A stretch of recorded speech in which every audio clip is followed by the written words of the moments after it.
Hey, this is Samson Jagoras, and you can check me out at thegrowthvue.com. And you're listening to EA Interviews. EA Interviews, episode 349. Inspiration, transformation, success stories, and the Imperfect Action Round. 7 days a week. Join Mario Ficini for today's Expert Authority Effect interview. Personal branding, real estate investing, growing your business exponentially. These are all things we're going to address because I have none other than Samson Jagoras on today's episode, and I am excited to bring him up right after we thank our sponsor. Every business needs a book, including yours. And that's why I'm launching my new book to help you regardless of where you think your current writing abilities are. Visit eapublishingmethodbook.com today to learn the 7 steps to publish and promote your nonfiction lead and profit-generating business book in 8 weeks. Once again, that's eapublishingmethodbook.com. Here he is, ladies and gentlemen, Samson Jagoras. Samson, how are you feeling today? Man, I'm feeling good. We were just talking about how incredibly hot it is across the United States. So sitting in my nice, cool studio right now, feeling wonderful. Well, it's a great day to have you here, and I'm excited for what you're going to share because you're clearly successful, and I got to be honest, there's so much I have on your one sheet here. I'm like, should I ask you about your background, your business? You helped grow the company from 35 employees to 600, from 7 million to over 100 million, and then you walked away from it. Why real estate? Why personal branding? Why is all of this important? So I apologize for not having that clear and concise, but there's like 58 things I want to ask you. So where do you want to start? Well, how about we start about my background, how I grew up and how I got to where I'm at today. I just great. Where did you start and what is your background? Because you alluded to something right when I was hitting the go button, but where tell us about Samson. Where did it start? So I was born and raised Los Angeles, California. Kind of moved all over. If you know anything about Los Angeles, it's huge. So I was born and raised in Culver City, which back in the day was the hood. It wasn't as nice as it is today. It's been pretty gentrified by the movie studios, but grew up in a blue collar household. You know, my dad was a contractor and a woodworker and a craftsman and had a lot of really successful clients in the, LA market. And for what we lacked in money, we made up for in hard work. And, my dad taught me a lot about hard work and work ethic at a young age. When I was about 3 years old, I got my first skateboard. And I think that really set the tone for a lot of just how I operate in my life. I was a pretty dang good skateboarder and raised on a lot of skateboarding and punk rock music. And, when you're trying to land a trick and you do it about 100 times and don't execute and fall and repeat over and over and over again, you learn how to be pretty relentless. So definitely commend my dad for just instilling that in me at a very young age.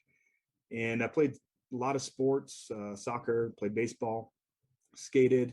And then something clicked when I was about 14 years old. I decided I wanted to play football. Growing up, I didn't even like football.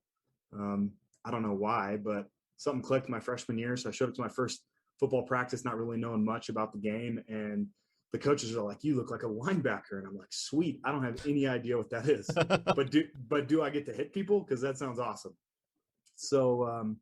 So we line up when we do an angle tackle drill and coach says, "Strap up." And when this guy runs down with the ball, you're just going to hit him as hard as you possibly can. So I run downhill and I just completely unlaced this kid. And when I jumped up, the coaches were just going nuts. And I was like, man, I love this. I got to do this for as long as I possibly can. So that shifted all my goals, all my focus. While most high school kids are worried about, doing the cool guy thing and partying and doing all that stuff, I got good grades.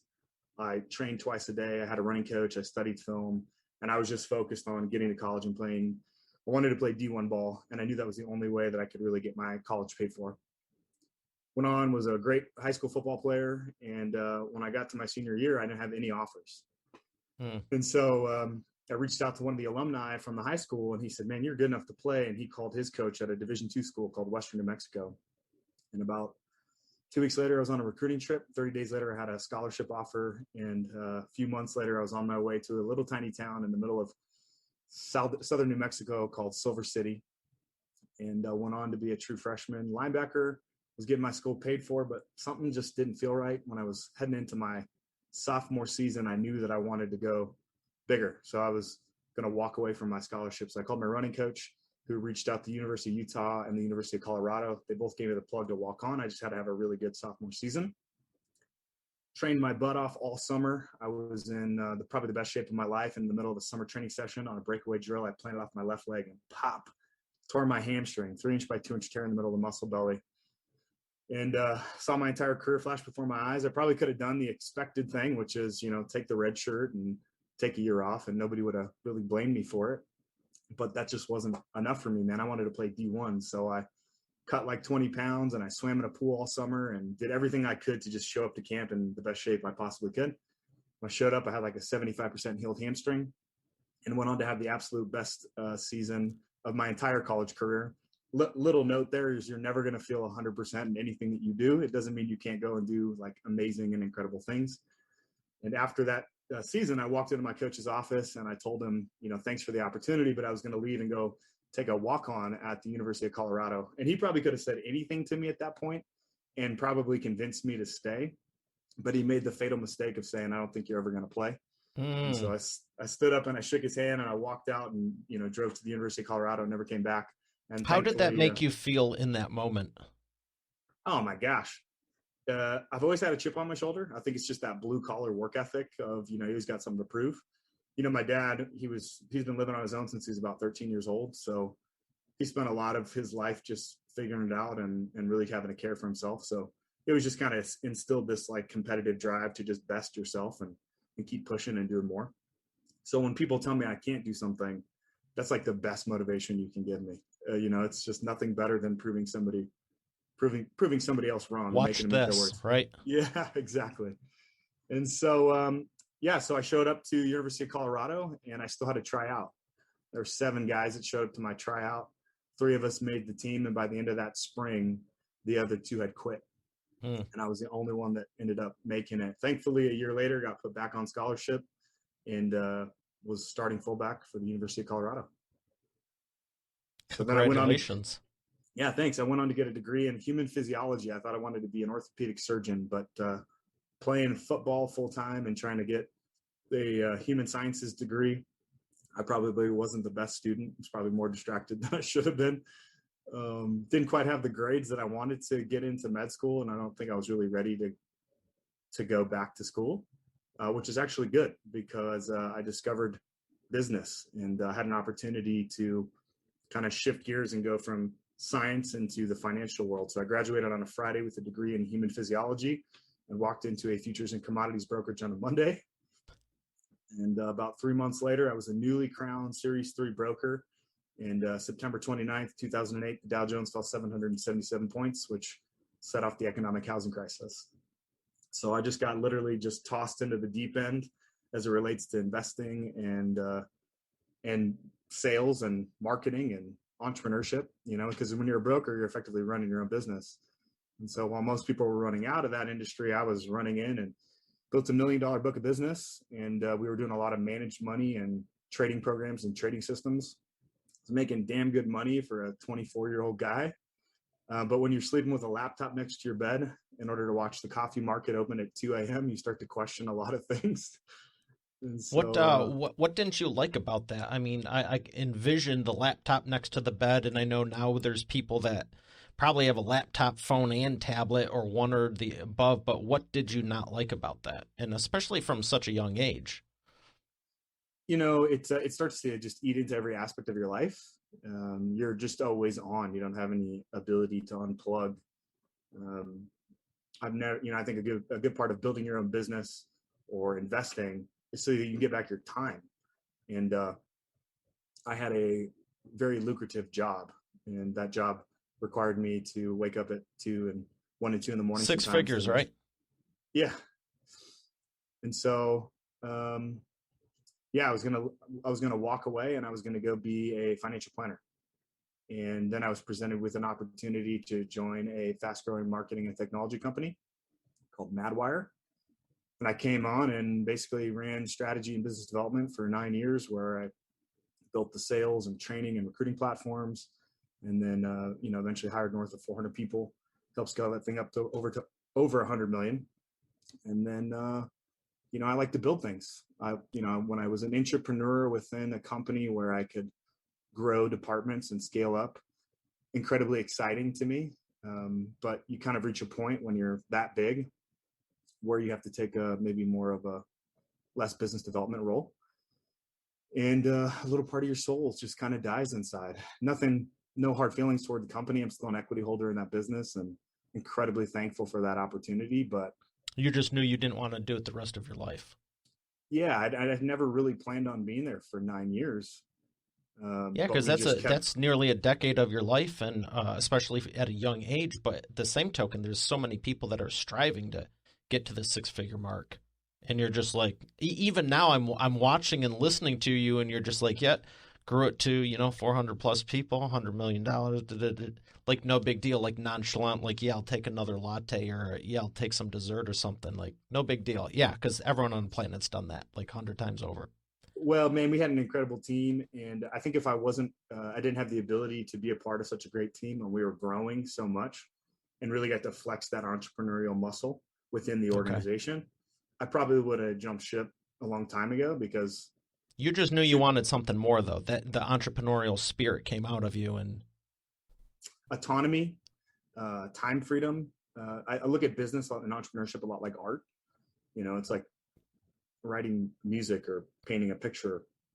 Most people don't think of it that way, but there's just this song inside of you that you need to sing, and you got to go out and sing it. And so for me, I had this vision to one, build a multifamily real estate portfolio and help other people get access to passive investments in real estate, but also leverage all that skill set that I had over 10, 13 years of business development and investing and scaling companies to help other businesses grow. So, the other part of my business now is I'm a strategic commercial real estate and business advisor. So I consult people on how to either build a commercial real estate portfolio, how to add commercial real estate into their business, how to expand their company by leveraging, some key programs and debt in order to acquire real estate for their business. There's why real estate? why Why real estate. why not another industry? I love that you left your job. You knew you wanted to do your own thing. That's awesome. I can totally relate to that. But why real estate? Well, it's a pretty bread and butter investment asset class.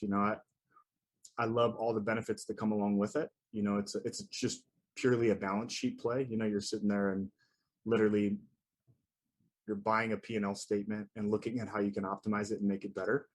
And it's one of the most necessary assets that's never going to be disrupted. Like it's never going to be Ubered out of existence. It's one of the most basic human needs, right? Maslow's hierarchy of needs: food, shelter, and water. And so on top of that, you're just providing something really valuable to people. So it feels pretty good to, buy a community and make it awesome and make a great place to live, safe, clean place to live for your tenants. And then at the simultaneously, give a safe and consistent return to your investors. And so I can get down with that. Blue ocean technology and being in marketing is great, but man, running a 600-person company it can be brain damage. Like that's a lot of people. As the company grew in my final days at the tech company, you spend a lot more time managing people and personalities than you do actually getting to like be in the trenches and make real impact like you used to. So the other part about having a real estate investment firm is it's real lean. You can manage 500 million in assets with 10 people. So there's a lot that's attractive about that. And then you leverage a lot of third-party partners, and there's so much meat on the bone when you're buying one of these apartment complexes that you don't have to build your own property management team. You can effectively just be an asset manager and get back a lot of your time. I mean, that's what I'm chasing ultimately is time. So I can build a real skinny, lean company that gives me a lot of time freedom. It's fantastic. And I love that you talk about the apartment complexes because there's people who just go for a couple of houses here. There's people that are doing commercial real, like big things. But why apartments? And what size are you normally looking for when you're looking to acquire a community? Yeah, so 100 units or more is about the critical mass, when there's enough meat on the bone to really get the scale that you need. Apartment complex specifically is because residential commercial housing is just a basic fundamental need, and affordability is probably one of the biggest challenges that we're going to face here in the next 10 years. It already is. And so, just based off of population growth and demand alone, we need to build about 4.6 million new apartments by 2030. We can't build them fast enough. So unlike the residential housing market, which is more directly associated with the highs and lows of the economy, residential commercial multifamily is tied to demographic patterns that last 30 to 40 years. So the demographics suggest that this asset class is going to have a very long runway. And if you look back even to 2008, the default rate on large commercial apartment complexes was less than 1%. And you can't say that about the rest of the commercial real estate sector. Nobody needs 67,000 square feet of office space. Nobody needs a 20,000 square foot industrial building. But you could ride a Segway through it from one desk to the next. This is true. And I've done that before. It's awesome.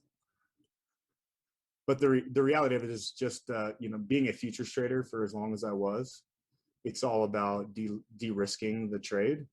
And to me, the most fundamental human need is housing. Mm-hmm.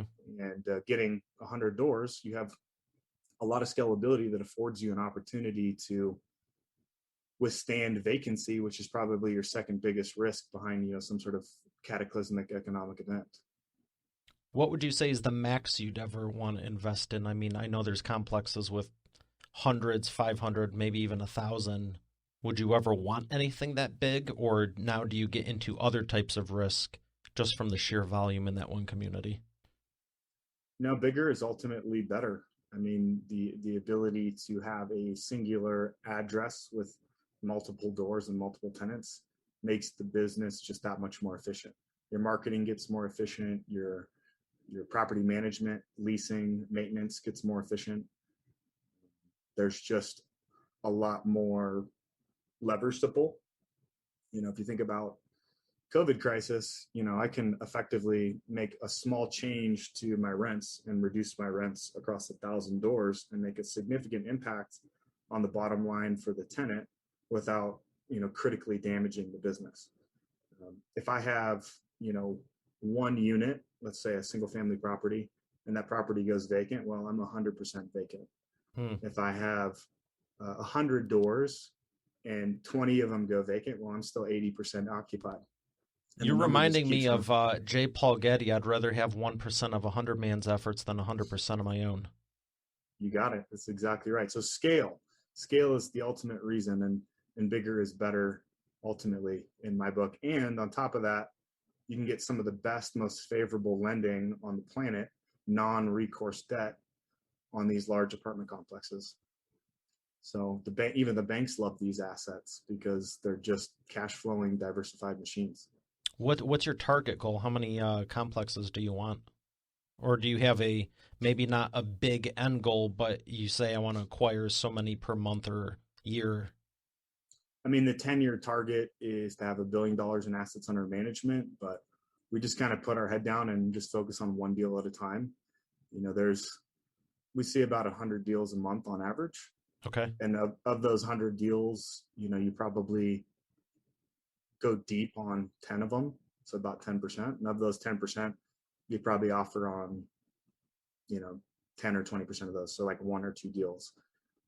So, it's easy to get grandiose ideas, but it's just like one more and just throw it in the portfolio and go to the next one, So I don't really have that plan as much as the plan is to just create, a very large scalable portfolio, create good, consistent cash flow for our investors, deliver on returns, and get a bunch of time. I'm trying to build an untethered life. I live in Colorado. I love Colorado, but if I want to go live in Florida for 2 months, I want to be able to do that. So, building an apartment business affords you that ability. And so I'm more focused on those kinds of things and spending time with my family. And I got 2 incredible little girls. And so just, being at swim practice and building a lifestyle that allows me to do that. So if I can keep doing that, then I'll do it as long as I possibly can. That's fantastic. How old are they? 7 and 9, about to be 8 and 9. So got our hands full. Fun ages. Yeah. So do you set a goal for how often are you working? You take a bunch of days off? You going nuts 6 days a week? Commercial real estate's it's funny because it moves fast, but it moves slow at the same time. Um, you're constantly screening deals. You're constantly raising money. And you can do that on your own time, pretty much, right? Yeah, we have a team, right? So we have a deal sourcing team, and we have 300 brokers that we're constantly communicating with, and the team's calling on off-market opportunities and calling on family offices and just sourcing and screening as many deals as they possibly can. And then And that's how you're getting the 100 a month, roughly. Correct. Yep. And then from there, you're just making offers, and then when the deal looks really good, you're traveling out to those markets. But my belief is, I spent a really long time in the corporate world when we're scaling up the technology and marketing company, and you wake up at 4:30 and hit the gym and get to the office by 7 and get home by 5, 6 o'clock, and you're just a freaking zombie. And you only have so many creative hours in a given day.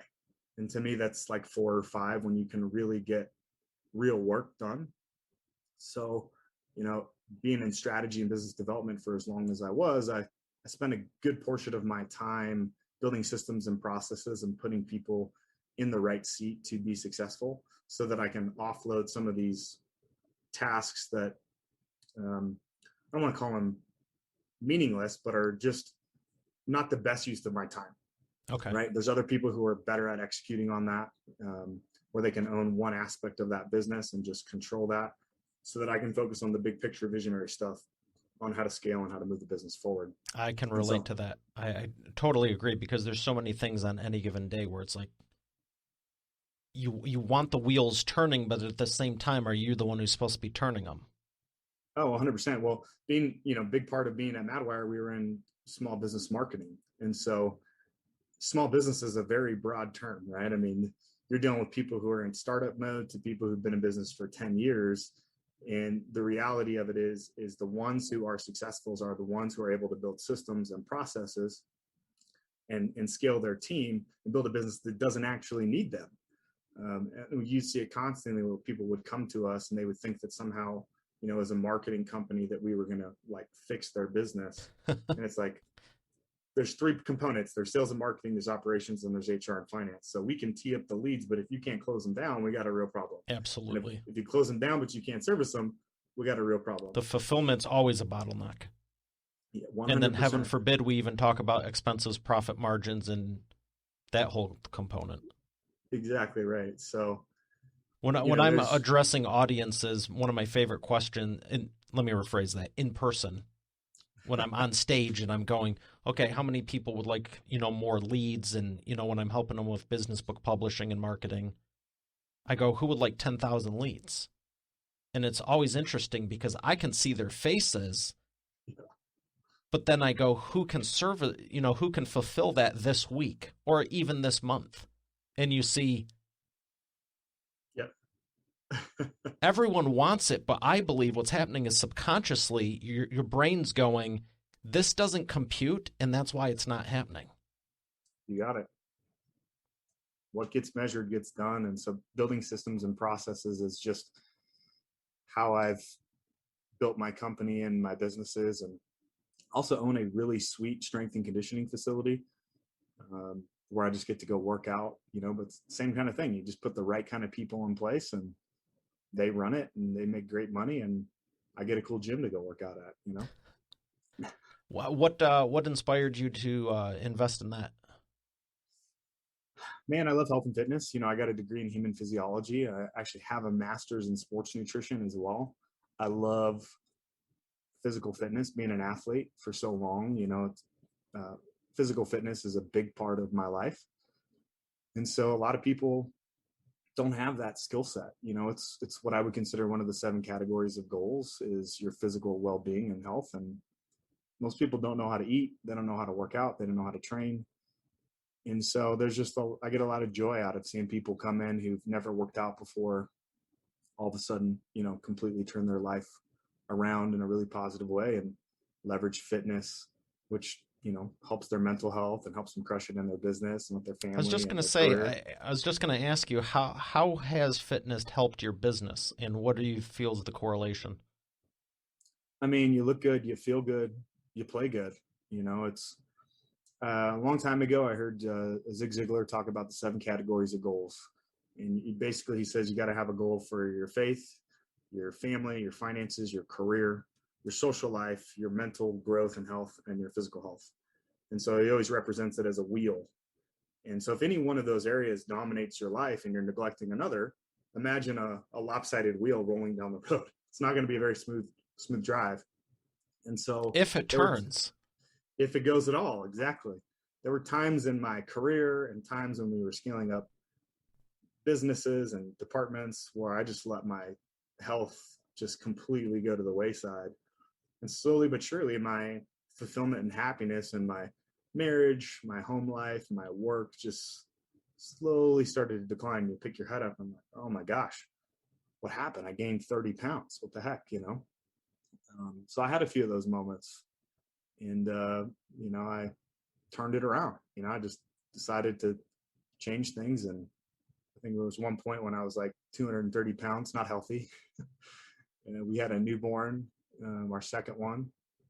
And I was just having too many drinks and smoking too many cigars and just woke up one day and said, I'm not going to do that anymore. And went literally 13 months without a sip of alcohol, went from 230 down to 180 pounds, did a bodybuilding show.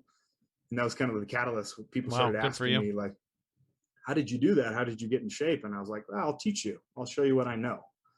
And then pretty soon I had a bunch of people that wanted to know. And then so I started recruiting a few other people to help coach people on nutrition. And before we knew it, we had this business. And then that turned into a gym. And here it is, 5 years later. Yeah, it sounds to me like you just enjoy helping people regardless of what the industry is. Yeah, when I see something that's exciting and I see there's an area to add value and help people and serve people, I just jump all over it. I genuinely love human beings. I'm the exact opposite of my wife. She's more introverted. You put me in a room of 1,000 people, my energy goes up. I Hmm. love it. I always have. I've always been that way. And so that's what I think makes me a good consultant too. I just love serving people and really digging into their business and figuring out where they have blind spots and helping them create a path forward so that they can go achieve all the stuff that they want to create in their life. That's fantastic. I'm glad you're sharing that. I got to ask about the personal branding because you're talking about the health and you're feeling better and it helps your business. But why are you saying that people should have a personal brand outside of the company? Wow, the company that you work for is essentially just your platform. It is not who you are. I spent a lot of time playing football and really took on an identity of I'm a football player. And then you get to the end of your career and nobody cares that you played D1 football. You're standing in the back of the line like everybody else, getting your own coffee. Nobody's there cheering you on when you get out of the car anymore. And I started working with a lot of athletes who were making that transition. Most people don't realize, but like 1% of collegiate athletes go on to play professional athletics. And of those 1%, only 1% actually make multi-million dollars. The majority of them make a good, healthy 6-figure paycheck, but nothing to really retire on. And so they get done with their sport and they have no identity. And so building an identity and a platform outside of your career or outside of your business, even if it's your own business, is incredibly important to any future income that you may earn. Um, I never want one business or one um, thing to take down the entire thing, which is me and my brand, me and my business. And then on top of that, people are going to spend a lot of time Googling you. 90% of the research process is done before the customer ever picks up the phone. So you got to be able to control the narrative about yourself on the internet. So if you go search my name, Samson Jagoras, you'll see that I've spent a lot of time going on podcasts and writing content and curating my own website and creating tons and tons of YouTube content to just make sure that the narrative about me is controlled, because it's not a matter of if you're going to get a bad review or you can't please everybody. It's just a matter of when. And if you don't have any haters, then you're probably not making enough noise, you know? Ooh, love that. And yeah, you want it to be desirable because there's always someone with a comment about something. But, if it's 1% of the time or 1 out of 100 or whatever the case is, it's cool when so many people, I don't want to say come to your rescue or come to your aid, but, they're on your side and they're like, that is absolutely ludicrous. Yep. I've had it happen to me where before I could even, I'm like, what's going on? And it wasn't even, it had nothing to do with business. It was more personal. But I was like, what? Who said what about, huh? And I started like almost laughing. And like dozens of people were like, oh, you must be on drugs or not know him because this is so far-fetched. We wouldn't even believe it in a movie or something. And it was just... your fans come to your rescue. Yeah, I was like, well, this is cool. I'm like, well, I'm going to go get some food or whatever. We'll see how this pans out in an hour or two. But you know what I mean? It's like, okay, someone might have a misconception or whatever. But is there enough evidence out there that support, if this was, I always use court as an example because I originally was going to go to law school and be a lawyer. If I'm, and I think of marketing the same way. If we're doing marketing for your company and publishing your business book, how do we stack the deck so high there's enough evidence to say beyond a shadow of a doubt, we're right and this is wrong? Most people have stuff scattered here and here, and it's like, I don't agree with the bad guy, but you know what? He's making a pretty darn good case. You've got 2 case studies in 20 years. I don't know. I'm actually starting to believe him a little bit. But, other than knowing the person, people don't realize that. Yeah, people are Googling you in so many devices now. And other people, there was someone even today. So there's something I'm doing who I kind of got a referral from a thing, and then I checked out the company and did the other thing and had a call, and, they sent a proposal for, I got about a dozen of them sitting in my box, but all these different things. And even today I said, how did you like so-and-so? And was it to the point where you'd work with them again? And the answer was yes. So I was like, sweet, awesome, everything's good. But this wasn't just like, oh yeah, consider so-and-so. It was like, would you work with them again? Because you can still have a good experience and go, it was good, but it wasn't great. Right. When you add in that experience, would you work with them again? Same thing for people selling financial services or cars or anything. Oh, you should get the brand new XYZ vehicle. Well, which one do you drive? Yeah. Oh, the Honda. Weird. Yeah, there was, and again, just today, there was a video I saw on Instagram of someone selling something, and they're like, don't listen to all the people saying, duh, duh, duh, duh, duh, duh, duh. And I'm thinking, yeah, coming from the person selling me, duh, duh, duh, duh, duh, duh, duh. Right. So I just, and it makes marketing easier. I love going, hey, don't take my word for it. Here's hundreds of client testimonials. Exactly. Same thing. Right. I'm going to go get some food. Let me know. Here's the application link when you're interested. And I think you hit the nail on the head. Is I don't know. I think it's an old school mindset where people just are afraid to give away the information for free. I'm just like, here it is. Here's all the information. Here's everything that you need to know about how you can go do this thing yourself. But if you're so awesome, like, why are you talking to me? You're talking to me because I'm the one with the domain knowledge, right? I have something that you want or need, and I don't have to necessarily convince you. You already, seen all the information, been on our website, watched our videos, read the content, seen the comments, seen the reviews, and now you're just like 10% more of the way to making your final decision. It's like the last home stretch. And so you just need to talk to me and make sure that everything that you've seen online aligns with the person that you're talking to. And so that's the way that I like to sell. I'm not trying to chase people or convince them of anything. At the end of the day, either we align or we don't. But there's a good chance that if we're talking on the phone, you already know what the answer is. I didn't call you. I didn't cold call you. We don't do cold calls. We don't do any of that, right? It's all referral based. This is surreal because for anyone listening, we just got connected like now, and I feel like I've known you for like 10 or 20 years because it's like it's verbatim what I'm thinking and what I've been telling my own clients. And there are some people who take aspects of it, but it's like, wow, is this what I sound like? Because this is impressive. I hope that's how it comes off because you don't need to be chasing people down and doing all this stuff. You brought up a good point though. There's people, the mindset of I don't want to give the information away. When I'm helping people publish their business book, imagine putting it into a book. Well, here's the thing that always gets me. The proprietary process. Oh my gosh, stop it. Now, if you're DuPont, perhaps I'm hard pressed to even what is another company that legit might have a proprietary process? Software engineering company. Coca-Cola? Google. Okay. But like even then, it's like the majority of people that are selling a business book, most of the time they're offering a service. Correct. Right? So, you didn't invent the service, you're real estate, financial planner, Lawyer, marketer, attorney, chiropractor, roofer, painter. Yeah. Like at the end of the day, you're a dime a dozen. That's the reality of it. You're just trying to separate yourself amongst all the other people by saying, hey, I'm the actual expert.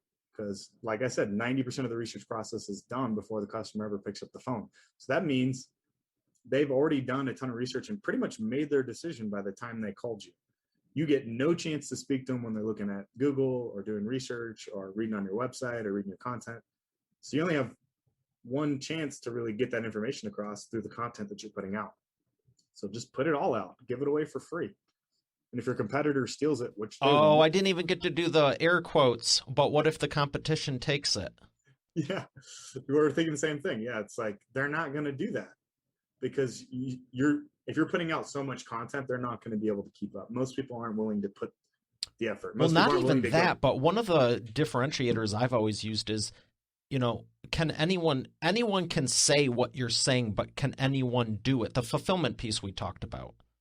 Okay, you got those 10,000 leads. Can you fulfill on it? Because anyone can do a marketing campaign and go, wow, this looks impressive. This sounds impressive. You can rent watches, you can rent models, you can rent houses, but you can't rent credibility. Correct. Why I can't even wrap my head around this. How, if you have helped hundreds and thousands of people and you are the best, you think and you really believe at your core no one can duplicate what I do, what would you have to be afraid of? I've never understood that. I feel like it's just an excuse for not wanting to actually put forth the effort to do the work that it's going to take. Because writing a business book's not easy, right? That's why people hire a professional like you to help them structure it and put it together. Everything takes work. It takes real work. But I feel like sometimes people use that as a deflection for, actually wanting having to show up bigger, put themselves on the platform, be judged more, be subject to people jumping in the comments and saying something about you. You know what I mean? Actually be put on trial. I mean, when you made that comment about the 90% being done before they even call, that's like being in a court case where you can't even defend yourself. Correct. That would suck. Would suck. So all you can do is play defense, right? It's like you constantly are putting out the best defense is a great offense, right? So you're putting out a ton of content as much as you possibly can to control the narrative. In addition to the sheer volume, tell us what you're doing to combat all this and stay on the cutting edge as the expert.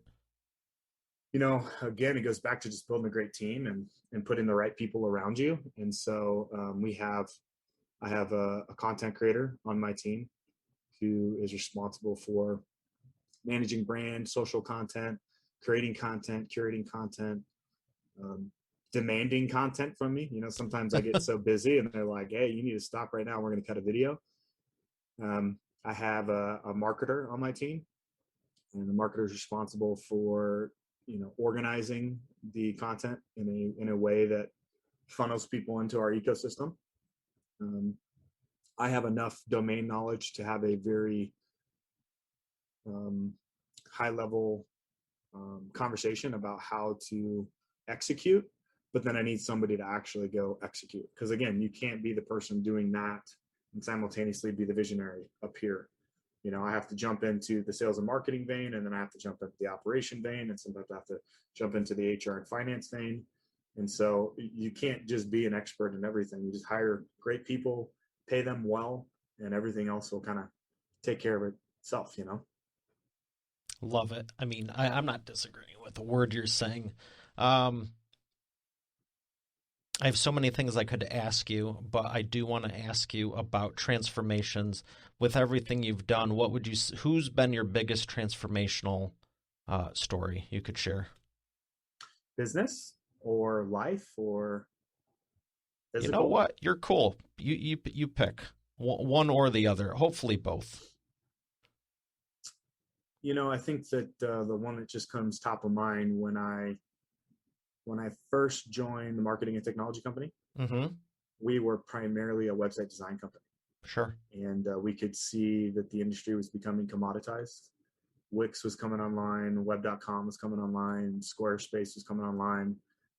And the age of charging $125, $150 an hour and, you know, building out a $80,000 website were slowly but surely fading into the distance. And so we had to take a company that was, you know, 65 employees or so and completely shift them over to selling a marketing product. So you go from selling $10,000, $20,000, $50,000 websites to selling, you know, $1,200 a month marketing packages. That's a big shift in mindset. So we effectively had to build a new department, which I ran, which was the Marketing 360 product. And we proved the concept. We built a sales team of about 12 people around me until we felt like the business model was strong. And then we literally waxed the custom website design department, rolled all those sales and marketing or salespeople over to selling marketing, and then put in new leadership, and they kind of ran with it. And then we went and sat down in the trenches, and we had to scale the operational piece of the business, right? Sales and marketing was cranking, right? We could generate leads and we could close them, but we were losing accounts as fast as we were bringing them in. So then we were in the trenches for about another year trying to optimize that system until we effectively cracked the code. We effectively built smaller little marketing teams that had like a book of business that they managed. And then instead of trying to scale this way, which is what we were doing, putting more and more and more on people, we started scaling horizontally and building out marketing teams this way. And then that created this competitive environment within the ecosystem, right? Because, you know, you get one team against the other and you start monitoring retention one against the other. All of a sudden you get a little friendly competition, and that drives performance across the board. And then once we kind of figured that out, then it's like, okay, we're ready to scale, right? And a lot of people jump to the, hey, we want to go higher before they really have all the systems and processes ironed out in the back. But I'll never forget, we were sitting in a meeting and they said, hey, we're going to hire 60 more marketers this year. I was like, wow, that would literally triple the number of marketers that we have right now. How are we going to train these people? And they were, we'll figure it out. And so I walked out of there and started writing the first iteration of a training program. I had no idea what I was actually doing, but it was something. And then that evolved into writing the training, hiring for both sales and marketing, and then building our recruiting platform on the back of that. And so I would say that that's probably the most wild transformation that I have ever been through. It was like going 90 with your hair on fire. Sometimes it feels like a blur. You know, those hours that you put into it, you don't really remember it. But to see how far it came and what it is today is pretty incredible. So. Yeah, it's always fun to see the end result, but I can relate to all of that, because when you're going through it, it's like you want to just keep moving, but at the same time, you don't want to miss. At least for me, I've had to ride this line because I really love helping people with the business books, trainings, like taking the expertise and putting it in a systemized fashion. Here's the steps, here's the process, here's this. The only way you get to it is by going through all that, and sometimes it's so quick.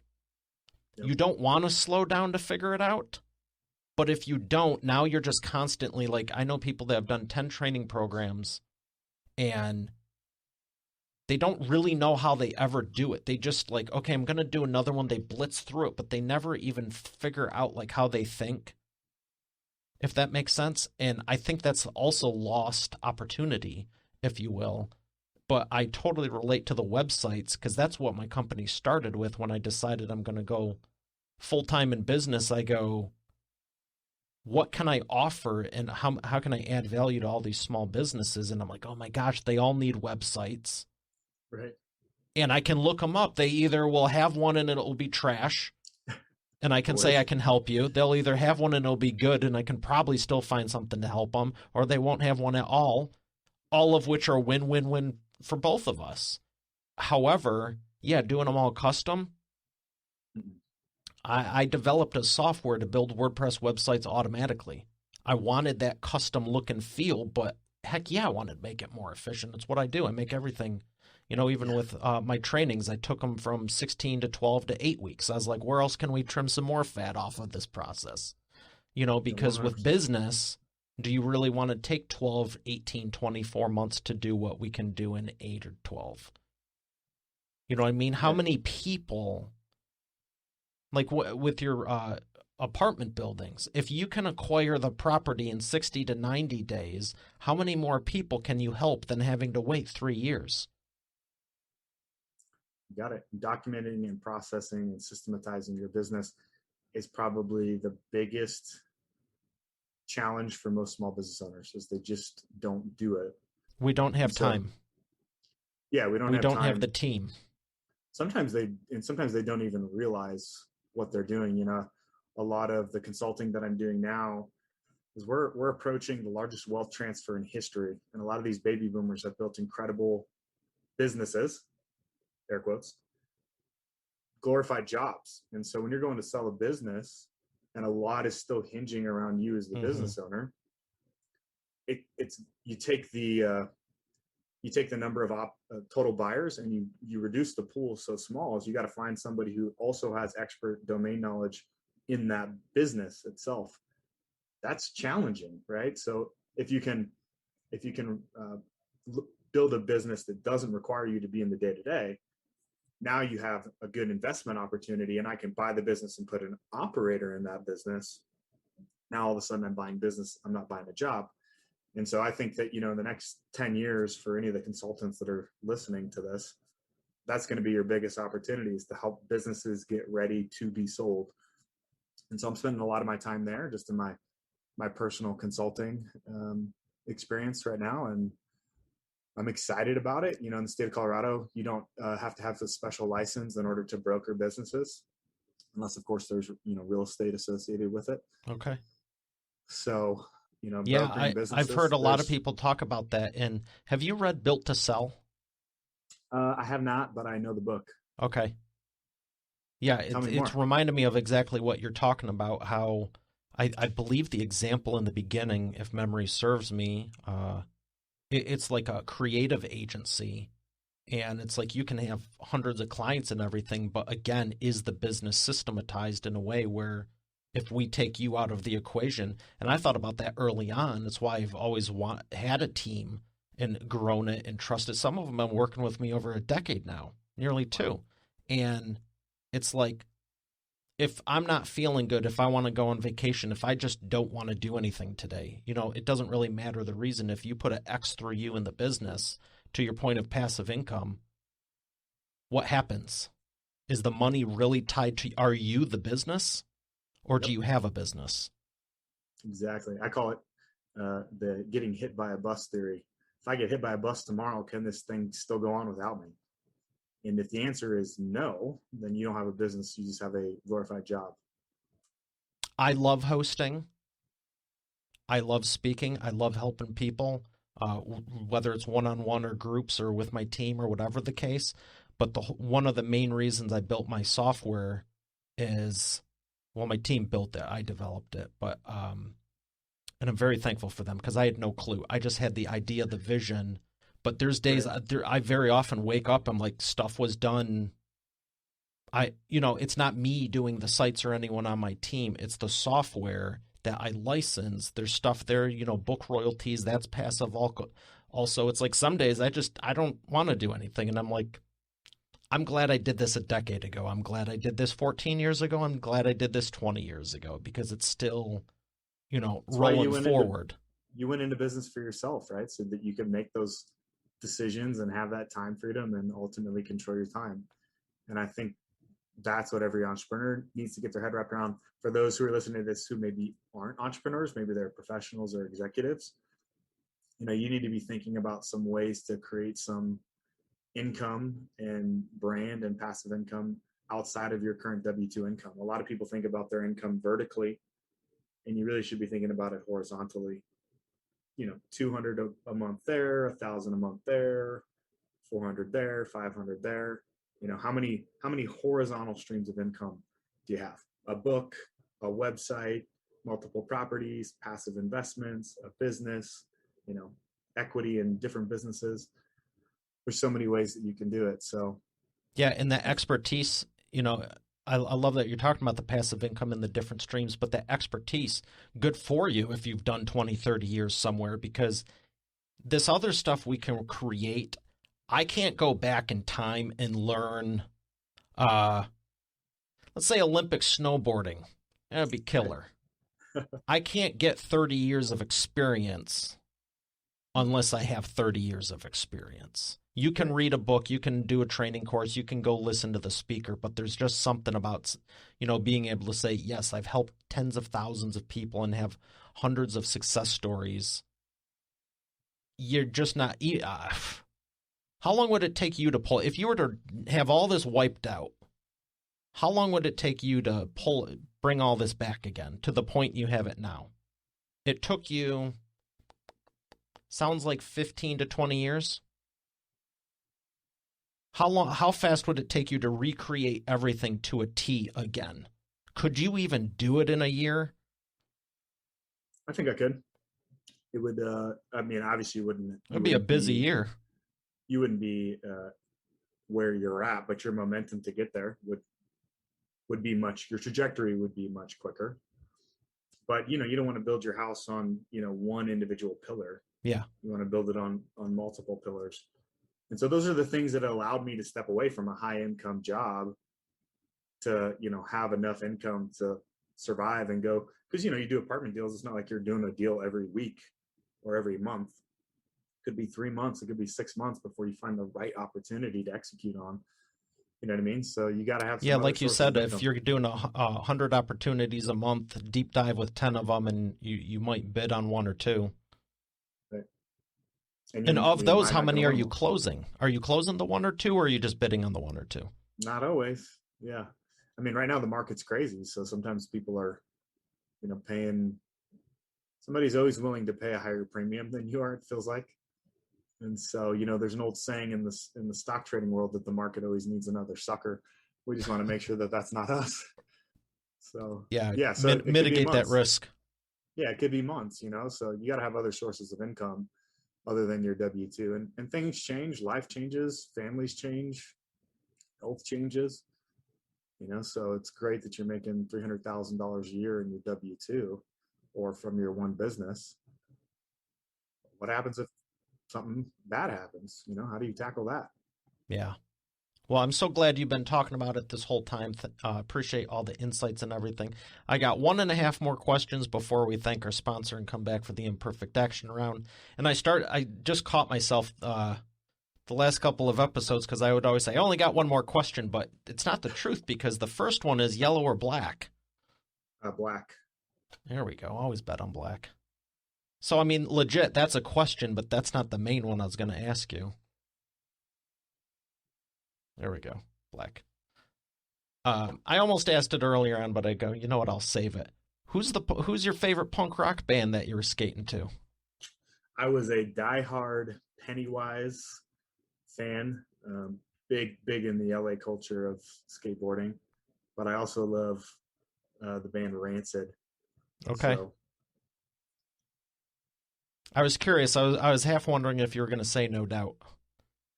I liked No Doubt. I had a big crush on Gwen Stefani, that's for sure. Okay. My cousin actually did the album cover for that. Fallen Kingdom? Yeah, the one with the oranges on it. Yeah. No kidding. Yeah. He was in the music industry. He was a lot older than me, so I was a kid, but yeah, pretty cool. Oh, small world. Yeah, I like them, and I remember when that came out. I was gonna say, was it the first CD I bought? It may have been Smash Mouth, but it was definitely one of the first. Fantastic. Yeah. And when you said that, I was like, I'm gonna let them go. I'll ask it later, but I appreciate you for sharing that. That's cool. We're gonna thank our sponsor and come back for the Imperfect Action Round. You've heard me say every business needs a book, including yours, and it's true, and that's why I'm launching my new book at eapublishingmethodbook.com so you can learn the 7 steps to publish and promote your nonfiction lead and profit-generating business book in 8 weeks. But you know what? Don't take my word for it. Take it from a few of my authors, like Lori. And I went from having an idea and a possibility to actually getting my book published. Or Catherine. Thank you for making my mom #1 best-selling author. Or Mary Alice. What he got done for me in 3 days regarding my book launch,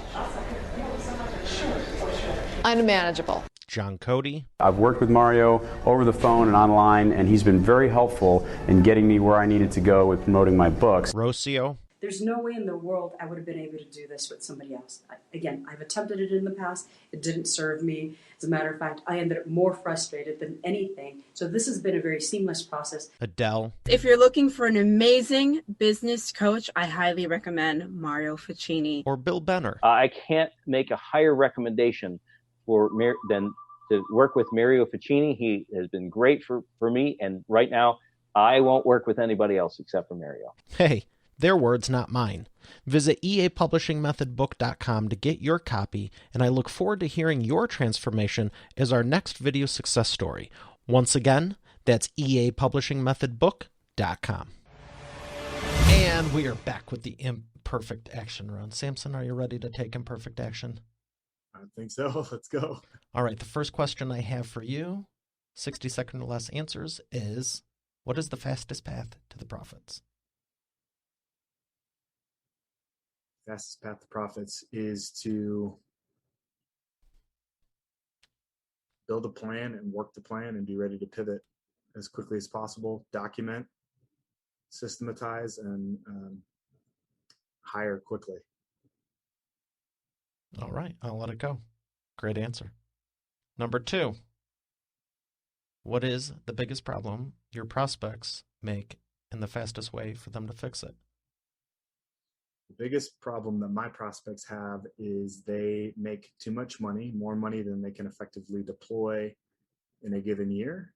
And so they need to find other experts to deploy that capital with so that they can not only build long-term wealth, but also offset their tax burden. And real estate's one of the best ways to do that. Excellent. Number 3, what is the best way to maximize customer lifetime value? I read a great book called Blue Fishing. If you haven't read that book, yes, Steve Sims. It's all about going analog. I mean, I think we've automated everything, but when it comes to personal touch, you can't beat the handwritten note or the special gift, the personal gift that means something to that person. So go old school. Love that. Great recommendation, and Steve's a great guy. Where would you like people to learn more? The best place to learn more about how you can passively invest in our multifamily deals is thegrowthvue.com. That's the Growth View, and there's a ton of great information about the types of assets that we're investing in, as well as an inquiry form where you can get linked up with our investment team and see if you're a good fit for our group. Excellent. Well, thank you so much. This has been a blast. I really appreciate your time and sharing with Expert Authority World. Yeah, thanks, Mario. All right, Expert Authority World, we have another great episode here today. I'll see you tomorrow. Have a great day, and God bless. You're already the expert, but have you transformed your expertise into a tangible asset that will generate qualified leads while increasing profit for you 24/7? And if so, how well are you promoting it? With my new book, The Expert Authority Effect Publishing Method, I take you through my process step by step. Visit eapublishingmethodbook.com today to learn the 7 steps to publish and promote your nonfiction lead and profit-generating business book in 8 weeks. Visit eapublishingmethodbook.com to get started now. Once again, that's eapublishingmethodbook.com. Thanks for listening to today's episode. I would love to know what you enjoyed most from it. If you haven't done so already, I invite you to connect with me on my new LinkedIn. You can go to it directly at eainterviews.com/LinkedIn. Once again, that's eainterviews.com/LinkedIn. Lastly, check out the full eainterviews.com site for complete show notes, the full interview video experience, links to the resources we mentioned, and more. Have a blessed day, and I'll see you on the next one.